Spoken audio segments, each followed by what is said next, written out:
ದಲಿತರಿಗೆ ನೀಡುವಂತಹ ಜಾಗಗಳನ್ನು ತಾವೇ ದಲಿತ ಸಚಿವರಾಗಿ ಪ್ರಿಯಾಂಕ್ ಖರ್ಗೆ ಕುಟುಂಬ ತಮ್ಮ ಹೆಸರಿಗೆ ಮಾಡಿಕೊಂಡಿದೆ.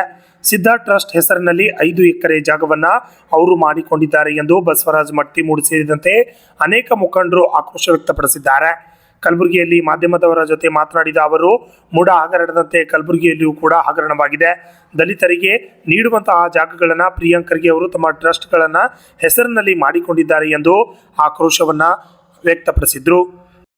ಟ್ರಸ್ಟಿಗೆ ಮಾಡಿರಂತಕ್ಕಂಥ ಕೂಡ ನಮ್ಗೆಲ್ಲರಿಗೂ ಗೊತ್ತಿದೆ. ಅದ್ರ ಜೊತೆಯಲ್ಲಿ ಬೇರೆ ಬೇರೆ 3-4 ಮಂದಿಗೆ ಒಂದು ಅರ್ಧ ಎಕರೆ 1 ಎಕರೆ ಕೊಡ್ತಕ್ಕಂಥ ಕೆಲಸ ಮಾಡಿ 5 ಎಕರೆ ಜಮೀನನ್ನು ಕೂಡ ಅವರು ಸಿದ್ಧ ಟ್ರಸ್ಟಿಗೆ ತಗೊಂಡಂತದ್ದು ಕೂಡ ಇವತ್ತೊಂದು ದಲಿತ ಸಮುದಾಯಕ್ಕೆ ಮೀಸಲಿಟ್ಟಂತ ಅನೇಕ ಇವತ್ತು ಜಾಗಗಳಲ್ಲಿ ದಲಿತರ ಇವತ್ತು ಸಚಿವರಾಗಿ ದಲಿತರು ಕೊಡಿಸ್ತಕ್ಕಂಥ ಕೆಲಸ ಮಾಡೋದ್ ಬಿಟ್ಟು ಅವ್ರ ಕುಟುಂಬಕ್ಕೆ ಕೂಡ ಮಾಡ್ಕೊಳ್ಳೋಂತ ಕೂಡ ಇವತ್ತು ಈ ಕೆಲಸ ಗೊತ್ತು ಪ್ರಿಯಾಂಕ್ ಖರ್ಗೆ ಅವ್ರು ಮಾಡ್ಯಾರಂತಕ್ಕಂಥ ಕೂಡ ನಾವು ಹೇಳ್ಬೇಕಾಗಿದೆ. ಅದ್ರ ಜೊತೆಯಲ್ಲಿ ಇವತ್ತು ಅನೇಕ ಹಗರಣ ಕಾಂಗ್ರೆಸ್ ಸರ್ಕಾರ ಬಂದ ಮೇಲೆ ಅನೇಕ ಹಗರಣಗಳು ಬಿಟ್ಟರೆ ಬಾಕಿದೇನಿಲ್ಲ, ಬರೀ ಹಗರಣ ಒಂದೇ ಇವತ್ತು ನಡೀತಕ್ಕಂಥದ್ದು ಕೂಡ ತಾವೆಲ್ಲರೂ ಕೂಡ ನೋಡಿದ್ರಿ. ಅದ್ರ ಜೊತೆಲಿ ಇವತ್ತು ಮೂಡ ಹಗರಣ ಆಗಿರ್ಬೋದು, ವಾಲ್ಮೀಕಿ ನಿಗಮ ಆಗಿರ್ಬೋದು, SCP TSP ಆಗಿರ್ಬೋದು, ಈ ರೀತಿ ಅನೇಕ ಕೂಡ ಇವತ್ತು ಸರ್ಕಾರ ರಚನೆ ಆಗಿದ ಮೇಲೆ ಇವತ್ತು ಹಗರಣಗಳು ಮಾಡ್ತಕ್ಕಂಥ ಬಿಟ್ಟರೆ ಮತ್ತೆ ಬಾಕಿ ಏನು ಕೆಲಸ ಇವತ್ತು ಅಧಿಕಾರದಲ್ಲಿ ನಡೀತಾ ಇಲ್ಲ ಅಂತಕ್ಕಂಥದ್ದು ಕೂಡ ನಾವು ಹೇಳ್ಬೇಕಾಗಿದೆ.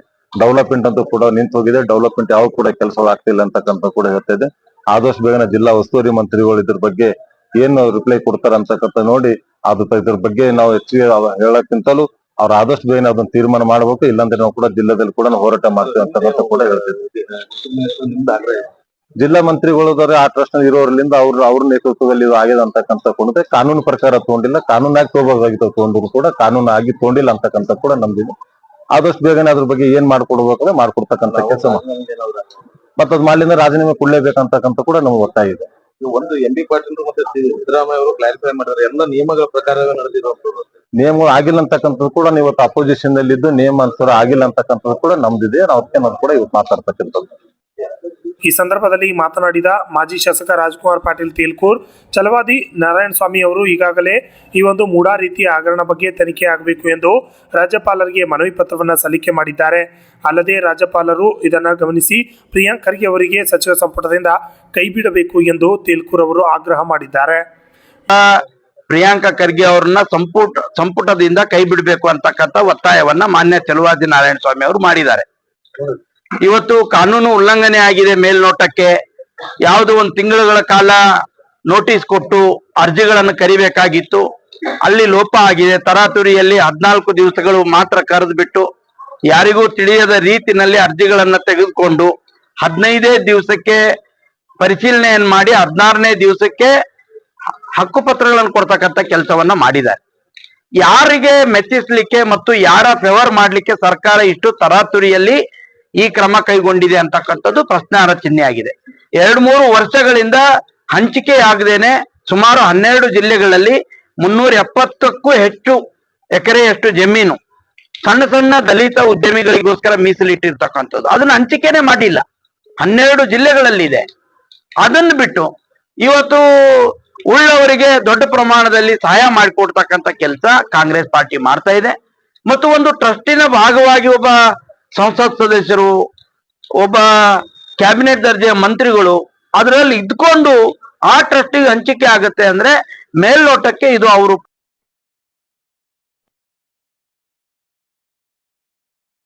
ನಾವು ಇವತ್ತು ಹೇಳ್ತಾ ಇದ್ದೇವೆ. ಮತ್ತು ಯಾವ ಉದ್ದೇಶಕ್ಕಾಗಿ ಆ ಜಮೀನನ್ನ ಇಟ್ಟಿದ್ರೋ ಆ ಉದ್ದೇಶದಲ್ಲಿ ಯಾವುದೇ ರೀತಿ ವೈಲೇಷನ್ ಆಗ್ಬಾರ್ದು.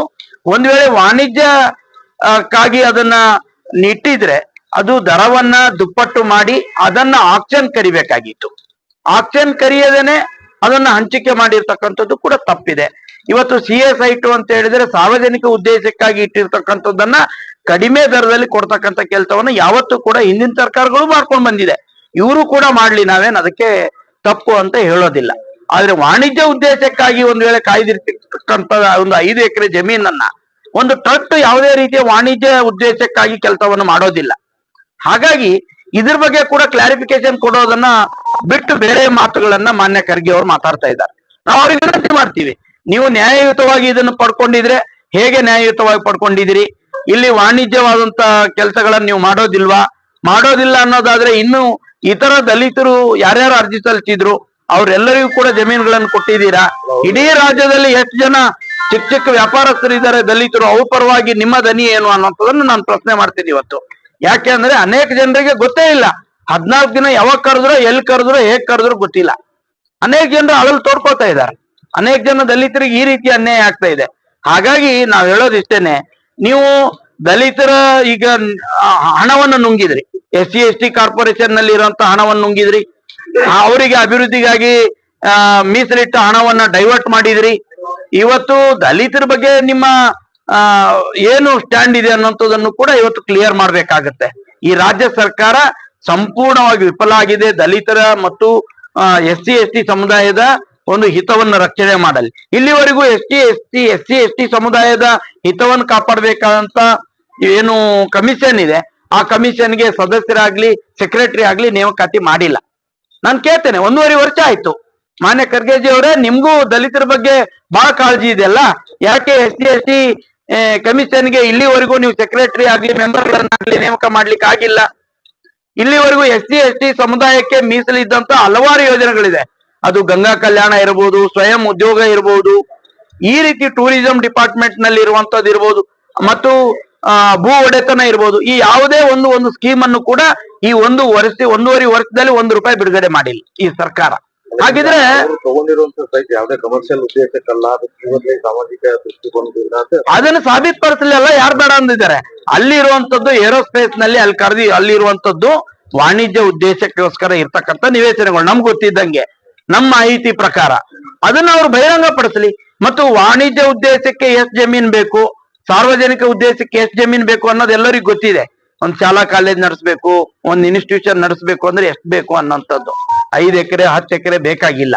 ಮತ್ತು ಯಾವುದೋ ಒಂದು ವಾಣಿಜ್ಯ ಉದ್ದೇಶಕ್ಕೆ ಅಲ್ಲದೆ ಇರುವಂತಹದ್ದನ್ನ 5 ಕೋಟಿ 10 ಕೋಟಿ 20 ಕೋಟಿ ಖರ್ಚು ಮಾಡಿ ಅದನ್ನ ತಗೊಳ್ತಕ್ಕಂತ ಅವಶ್ಯಕತೆ ಕೂಡ ಯಾರಿಗೂ ಇರೋದಿಲ್ಲ. ಯಾಕಂದ್ರೆ ಅದನ್ನು ಸಾರ್ವಜನಿಕ ಕೆಲ್ಸಕ್ಕೋಸ್ಕರ ಬಳಸ್ತಕ್ಕಂಥದ್ದು. ಸರ್ಕಾರ ಕೂಡ ಆ ಸಂದರ್ಭ ಬಂದಾಗ ಅದನ್ನ ನಿಯಮವನ್ನ ಮೀರಿ ಕೂಡ CS ಸೈಟ್ ಅಂತ ಹೇಳಿ ಅವರಿಗೆ ಕಡಿಮೆ ಹಣದಲ್ಲಿ ಅಲಾಟ್ ಮಾಡ್ತಾರೆ. ನಾನ್ ಕೇಳ್ತಾ ಇದ್ದೀನಿ, ಸಿದ್ಧಾರ್ಥ ಟ್ರಸ್ಟ್ ನಲ್ಲಿ ಇಲ್ಲಿವರೆಗೂ ಎಷ್ಟು ಜಮೀನುಗಳು ಅಲಾಟ್ ಆಗಿದೆ, ಅದು ಯಾವ ಉದ್ದೇಶಕ್ಕೆ ತೆಗೆದುಕೊಂಡಿದ್ರು ಆ ಎಲ್ಲಾ ಉದ್ದೇಶಗಳನ್ನು ಫಲಿಸಿದೆಯಾ ಆಗಿದ್ರೆ ಅದನ್ನು ಬಹಿರಂಗ ಪಡಿಸಲಿ. ಯಾವ್ಯಾವ ಉದ್ದೇಶಕ್ಕೆ ಸಿದ್ಧಾರ್ಥ ಟ್ರಸ್ಟ್ ಎಷ್ಟು ಜಮೀನುಗಳನ್ನು ತಗೊಂಡಿದೆ ಇಡೀ ಕರ್ನಾಟಕದಲ್ಲಿ, ಆ ಉದ್ದೇಶಗಳು ಅಲ್ಲಿ ಫಲಿಸಿದೆ ಅನ್ನೋದಾದ್ರೆ ಇಲ್ಲೂ ಕೂಡ ಫಲಿಸುತ್ತೆ. ಒಂದ್ ವೇಳೆ ಅದು ಕಾನೂನು ಬಾಹಿರ ಅಲ್ಲದೆ ಇದ್ರೆ ಅದಕ್ಕೆ ನಾವು ಕೂಡ ಸ್ವೀಕಾರ ಮಾಡ್ತೀವಲ್ಲ, ದಲಿತ ಜನರಿಗೆ ಅನುಕೂಲ ಆಗ್ಲಿ, ನಾವೇನು ಅದಕ್ಕೆ ಬೇಡ ಅನ್ನಲ್ಲ. ಆದ್ರೆ ಅದಕ್ಕೆ ಉತ್ತರವನ್ನು ಕೊಡದೆ ಇನ್ಯಾವುದೋ ಕೊಂಕು ಮಾತಿನಲ್ಲಿ ಬೇರೆ ರೀತಿಯ ಮಾತುಗಳನ್ನ ಆಡೋದು ಸರಿಯಲ್ಲ. ನಾವ್ ಹೇಳ್ತೀವಿ, ಅವರು ಇದರಲ್ಲಿ ಯಾವುದೇ ರೀತಿಯ ತಪ್ಪು ಮಾಡಿಲ್ಲ ಅಂದ್ರೆ ಅವರು ಎಲ್ಲಾ ರೀತಿಯ ಡಾಕ್ಯುಮೆಂಟ್ ಗಳನ್ನ ಬಹಿರಂಗ ಪಡಿಸ್ತಾರೆ. Bureau report RJ32 Kannada news, Kalaburagi.